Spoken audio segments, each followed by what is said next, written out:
Ibragimovichning nigohlariga e'tibor bering. Bu hech qanday PR yoki Ronaldoga o'zini ko'rsatish emas. Bu fanatizm. Ronaldo fenomen Zlatanning yoshligidan kumiri bo'lgan. Va uni qarshisiga kelganda Ibragimovich umuman o'zida emas. Shunchaki lunatikka aylangan. Va bu ko'rinishda ham hech qanday yolg'onlik yo'q.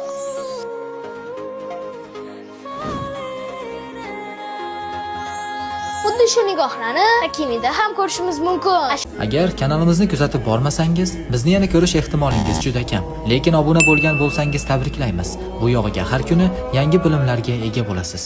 Ashraf ham o'zida emas va atrofdan butkul uzilgan. Hatto uzoqdan ham orqadan Ronaldoni qidirib kuzatishiga qarang. Hakimi Kasile tarbiyalanuvchisi va yoshligidan Ronaldoning o'yinlarini ko'rib katta bo'lgan. Hatto o'z fursat bo'lsa ham birga o'ynash ham nasib qilgan. Endi aytmoqchi bo'lgan gapim, nigohlar hech qachon aldamaydi. Hatto sevgan insonlar sevgilisiga bu darajada qara olmaydi. Chunki ular sevgililarini, ular ko'mirlarini yoqtirganchalik sevishmaydi. Siz kim o'yinlarini ko'rib futbolga qiziqqansiz va kim o'yinlarini yoqtirasiz? Kommentga yozib keting.